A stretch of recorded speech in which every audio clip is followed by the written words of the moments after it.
もしあなたが SNS に載せた写真に何万件もの誹謗中傷が相次いだら、2023年1月23日、中国浙江省杭州市、地元の病院に入院していた23歳の女性が自ら死を選びました。女性の名はジェン・リンホア。この前年、名門加東師範大学大学院の音楽専攻に国内1位の成績で入学を決めた誰もが認める才女でした。しかしあることをきっかけに、リンホアはネット上の誹謗中傷にさらされ、うつ病を患った末に亡くなってしまったのです。なぜ彼女はそこまで苛烈な誹謗中傷にさらされたのか。事の発端は、彼女が大学院に合格した際に SNS へアップした1枚の写真でした。この写真は、病床に伏す祖父への合格報告の様子を写したもの。ネットユーザーたちは言いました。リンホアが大学に合格させてもらえたのは、一緒に写っている老人と肉体関係を持ったからだと。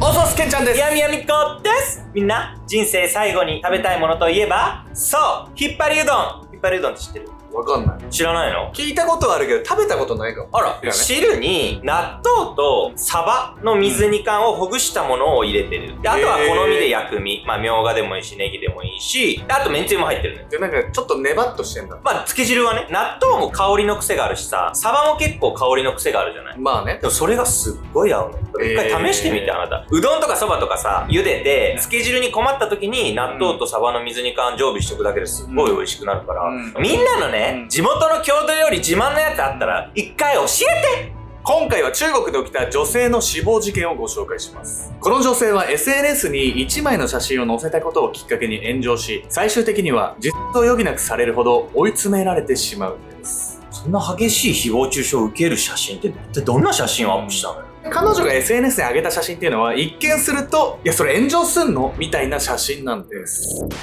祖父との写真。2023年2月19日、中国浙江省杭州市、パンダ好きのシャオウェイと名乗る女性が一件の SNS 投稿を行いました。2023年1月23日、ネット上の誹謗中傷のせいで私の友人ジェン・リンホアの命が終わりました。彼女はこの1ヶ月前にうつ病で入院していた友人が亡くなったこと、そしてその死の背景に長期間にわたるネット上の誹謗中傷があったことを語ったのです。生前、あの子は何度も死にたいと口にしていました。そんな絶望的な気持ちの中でも必死に生きようと努力していたんです。それなのに。亡くなった友人との8年間の関係性を振り返りながら文面に悔しさをにじませその投稿をしたシャオウェイ。彼女の友人リンホアを死に追いやった誹謗中傷の原因とは一体何だったのでしょうか。時は7ヶ月ほど遡り2022年7月13日、23歳の女性ジェン・リンホアは地元浙江省杭州市のある病院へやってきました。その手には合格通知と書かれた赤い封筒が。病室の扉を開けるとともにリンホアは嬉しそうに言いました。おじいちゃん、合格したよ。リンホアはこの日、名門加東師範大学大学院の音楽専攻に合格。自宅へ帰るより先に病院へ向かい、脳梗塞や心筋梗塞、結腸がんなどで入院していた祖父に報告しに来たのです。病気で意識が定まらない祖父の耳元で合格通知書を開き、一つ一つの文字を噛み締めるようにして読み聞かせるリンホア。彼女のその振る舞いは、自分がその大学院へ合格できたこともこれまでのことも全て祖父のおかげだと思っていたためでした。というのも、リンホアは生後6ヶ月で母を亡くしており、多忙な父に代わって養育はほとんど祖父母が担ってくれたのです。特に祖父は父親が反対していた美術の講習費をこっそり出してくれたり、音楽教師の道を志すリンホアのために退職金でピアノを買ってくれたり、様々な場面で彼女の味方をしてくれました。その甲斐あってリンホアは歌にギター、ピアノ、ダンス、イベントの司会など何でもこなす才女に成長。さらに大学時代は20以上もの公共福祉プロジェクトの設立に携わったといいます。そして名門とされる大学院に合格できたことは、彼女として祖父への何よりの恩返しに思えていたのでしょう。リンホアは病院での祖父への報告の様子を写真と動画に収め SNS に投稿。おじいちゃんに合格を報告して誇りに思ってもらうことが大学院受験のモチベーションでした。中国の SNS シャオホン州にアップされたその投稿には、同日の夜までに6万件以上のいいねやコメントが集まったのです。当初、その投稿に寄せられていたコメントは感動や祝福の声ばかりだったのですが、この時点ではみんなさ、おめでとうみたいな感じなのに、何がどうなって炎上しちゃうわけ？これ本当にね、悪質なんですけど、リンホアの写真を勝手に使ってね、事実とは異なる話を捏造するアカウントが出てきたんです。汚された美談。リンホアが祖父への合格報告の投稿をした翌日の2022年7月14日、SNS 上には彼女の投稿をめぐって思わぬ動きが現れました。リンホアがアップした写真を無断で転載するアカウントが出てきたのです。そのアカウントは、リンホアが一切通った覚えのない学習塾のアカウントでした。勉強が苦手なピンク髪の専門学生が当塾のカリキュラムによって名門大学に合格した。念のために説明しておくと、リンホアは国内1位の成績で大学院に合格しており、もともと勉強が苦手だったなどという話は全くのデタラメ。彼女は学習塾を売り込むための虚偽の物語に勝手に利用されてしまっていたのです。利用されてしまった理由は、リンホアが大学の卒業を機に髪の毛を奇抜なピンク色に染めたため、その髪色は周りの風潮に流されず、自分らしくありたいという願いを込めて染めたものでした。しかしピンクの髪と名門大学の院生というそのギャップは、教育系アカウントの運用者からお金儲けに利用できると見られてしまったのです。さらにはその学習塾だけでなく、リンホは本人になりすまし、学習ノートや試験対策資料を販売するアカウントまで出現。実際に数万円を騙し取られた学生まで出てきてしまいます。塾に通ってもない、しかも一般人でしょ。その写真を使って塾の勧誘に使うとかさ、絶対やっちゃいけないでしょ。これはむしろこの塾のアカウントが炎上しそうじゃない？普通の感覚ならそう思うじゃないですか。ところがその広告を見たね、ネットユーザーたちはそうはならず、リンホアのピンク色の髪をね、こぞってからかい始めたんです。リンホアの写真の勝手な商用利用の流れから、祝福ムードだったネット上の声にまた違った雰囲気のものが混ざってきます。おじいちゃんは髪の色のせいでショックを受けて入院したんじゃないか？孫がこんな髪の色じゃおじいちゃんも浮かばれないな。そう、教育系アカウントが拡散するにつれ、リンホアのピンクの髪色は名門大学の院生としてふさわしくないという声が広まり出したのです。挙句はこんな事実無根の噂を流す者まで現れました。病気の金持ちの老人が大学の合格を餌に若い女と不倫したんだろ。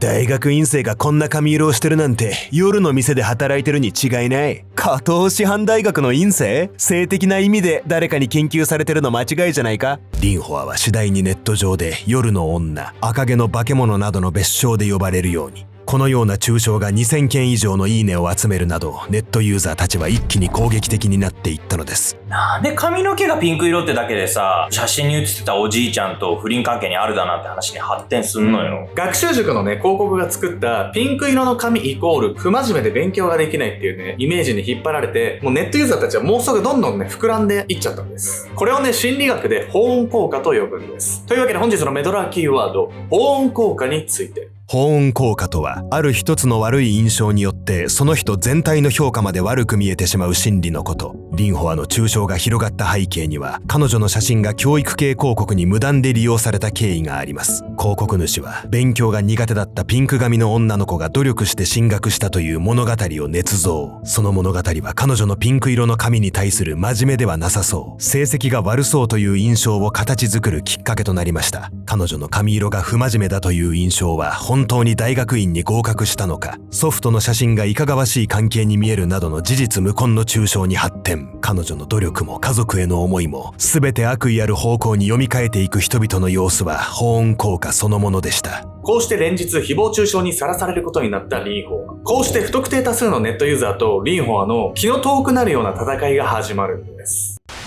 闘争と失意。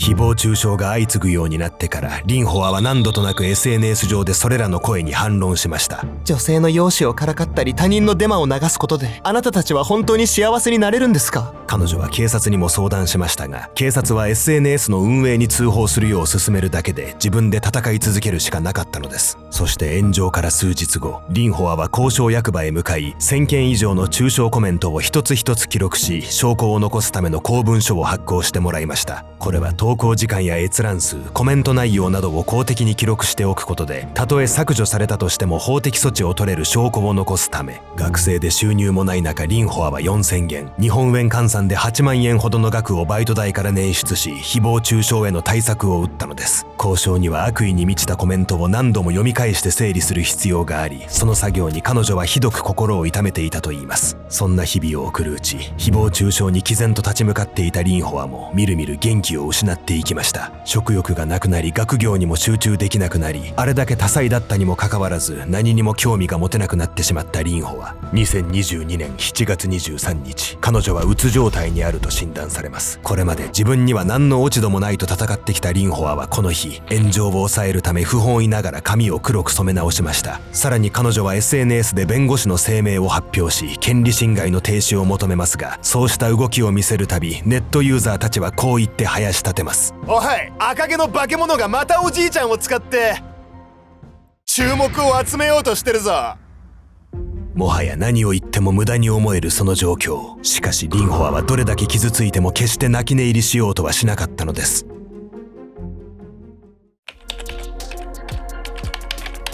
2022年8月、リンホアはもう何時間もパソコンに向かいひたすらメッセージを打ち続けていた。メッセージの相手は誹謗中傷のコメントをしてくるネットユーザーたち。もし間違いを認めて謝罪していただけるなら、これ以上の法的責任は追及しません。彼女は攻撃的なコメントをしてくる一人一人にコメント欄で直接返信をしたり DM を送ったりしながら書き込みの削除と謝罪を求めていた。しかしその行動は事態を沈静化するどころか被害に拍車をかけるだけだった。リンホアの返信を無視して中傷を続ける者や、ただ彼女のアカウントをブロックするだけの者もいれば、次のように返信してくる者も。これ式の誹謗中傷に耐えられないならネットなんてやるなよ。メンタル弱すぎだろ。大学側に退学させるように連絡しとくわ。これまで気が遠くなるほどの苦労を強いられても断固として誹謗中傷と戦う姿勢を示してきたリンホは、ネットユーザーとの直接のやり取りでそんな彼女の心もついに折れてしまった。ちょっとこれ誹謗中傷してる奴らはさ、リンホアのことメンタル弱いとか言ってるけど、心ないコメントに一件一件返信してんでしょ。その時点でめちゃくちゃ根性あると思うわよ。何千人に対してなんでなかなかできることじゃないですよね。ここまでやってもね、何も変わらないとなってはね、リンホはもう限界を迎えてしまうんです。炎上から2ヶ月が経った2022年9月、リンホアは念願の加藤師範大学大学院に入学し、上海で暮らし始めます。ここで彼女は誹謗中傷から距離を置き、必死に生活を立て直そうとするのです。音楽や絵画に集中し、ランニングをして動物園に出かける。そうやって趣味に没頭することで、リンホアはとにかく心の傷の回復に努めました。しかし、その努力も虚しく、2022年10月末にうつ病が再発。夜も眠れず朝方4時には目が覚めてしまう状態が続き、また食欲も物事への興味もなくなってしまいます。薬物治療が始まると、不安も幸せも悲しみも全て消えた。頭が真っ白になると、強い薬に頼らざるを得ない葛藤をあらわにしました。そこからリンホアの症状はさらに悪化し、精神科へ入院。この頃から彼女は SNS に前向きにうつと戦うための日記と題した投稿を始めるのですが、その投稿は9日間で終わってしまいます。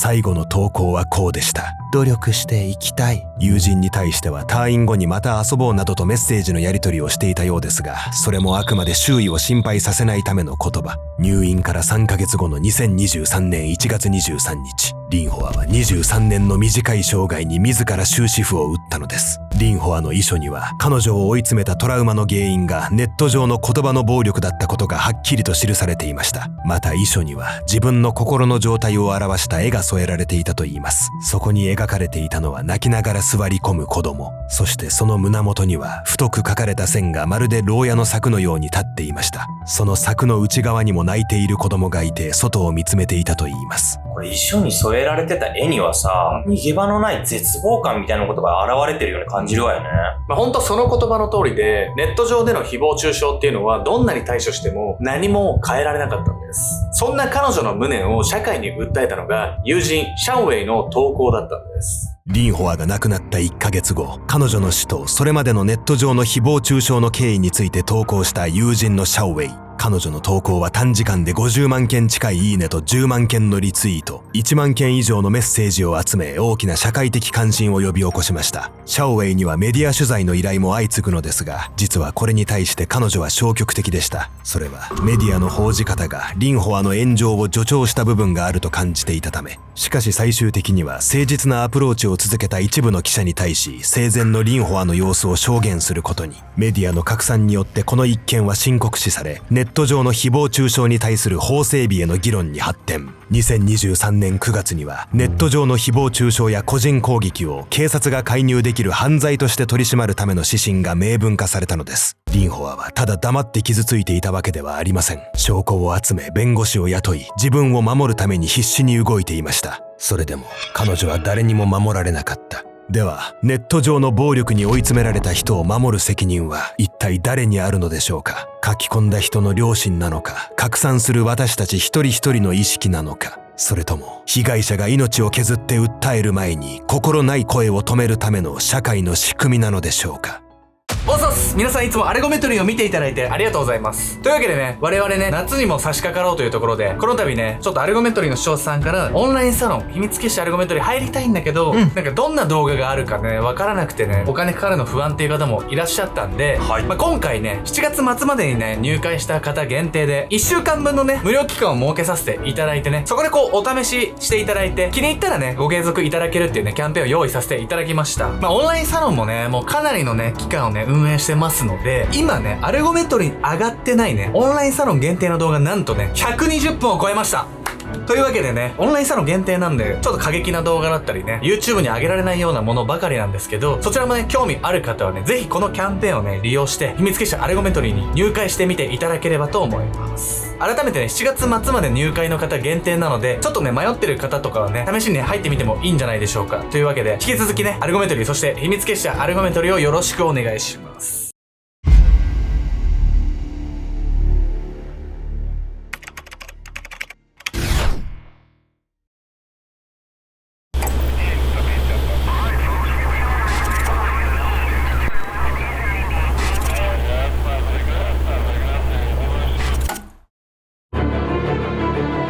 ニュースを見ていて判決が軽すぎると怒りを覚えたことはありますか。2025年8月4日、中国四川省広州市、深夜スマホの画面には信じがたい光景が次々と流れていました。政府庁舎の前を埋め尽くす数千人の市民、響き渡る怒号、警察の盾に押し寄せる群衆、庁舎へと流れ込む人々。彼らは皆中国の国歌を歌い続けていました。現場は激しく混乱し、その様子は SNS を通じて瞬く間に拡散されていきます。なぜ数千人もの市民が命がけで暴れ出したのか。発端となったのはある廃墟で撮影された一本の動画でした。それは数人の女子生徒に囲まれ追い詰められる一人の少女の映像です。何度も繰り返される平手打ち、無防備な背中に繰り返し蹴りを入れるシーンも、そこにはっきりと記録されていたのは凄惨な暴力の一部始終。動画の中で少女はなんと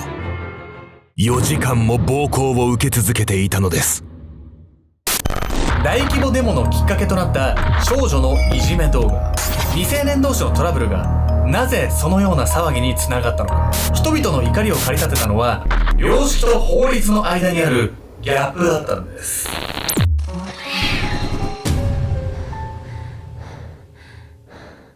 この動画の続きはオンラインサロン秘密結社アルゴメトリーでご視聴ください。